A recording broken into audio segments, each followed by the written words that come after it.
వరదలు అకాల వర్షాలతో నష్టపోయిన రైతులను ఆదుకునేందుకు 80% సబ్సిడీతో విత్తనాలు సరఫరా చేసేందుకు ఏపీ ప్రభుత్వం సిద్దమైంది.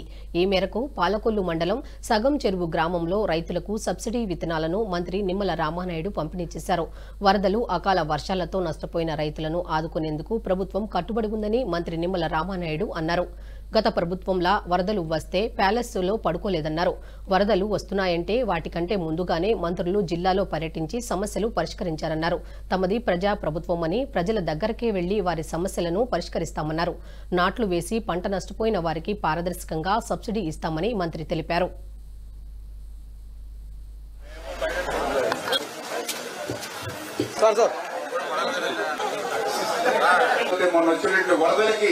మరి అకాల వర్షాలకు ఏదైతే నష్టపోయారో రైతులు కూడా ఆదుకోవాలని చెప్పి సాక్షాత్తు మన వ్యవసాయ శాఖ మంత్రి అచ్చెన్నాయుడు గారు కూడా మన పశ్చిమ గోదావరి జిల్లా పర్యటించడం జరిగింది.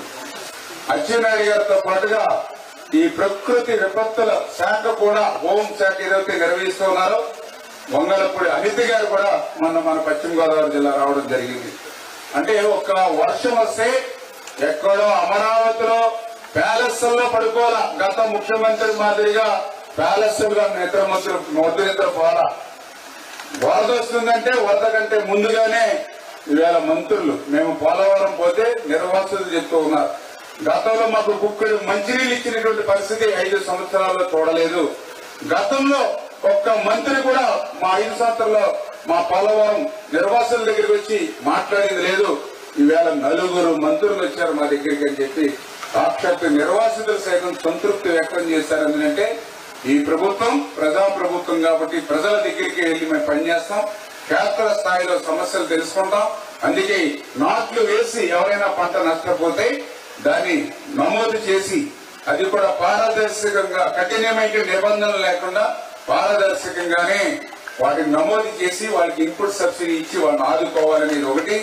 రెండవది ఏదైతే ఇత్తనాలు ఆకుమడికి సంబంధించి వేసి ఆకుమడి మునిగిపోయి ఏదైతే నష్టపోయారో వాళ్ళకు కూడా 80% సబ్సిడీతో, అంటే దగ్గర 900 రూపాయలు పైబడి ఉండేటువంటి విత్తనం ప్యాకెట్ ని 220 రూపాయలకి, అంటే కేవలం 20% మాత్రం మీరు చెల్లిస్తే 200 రూపాయలు చెల్లిస్తే మీకు 30 కేజీల ప్యాకెట్ మీకు అందించడం జరుగుతుంది. ఇదిగా చెప్తూ ఉన్నా, ఎంతమంది రైతులు నష్టపోతే ప్రతి ఒక్కరికి కూడా మీకు విత్తనాలు సరఫరా చేస్తాం. ఏదైనా ఎక్కడైనా ఇబ్బంది ఉంటే మాతో సంప్రదించండి.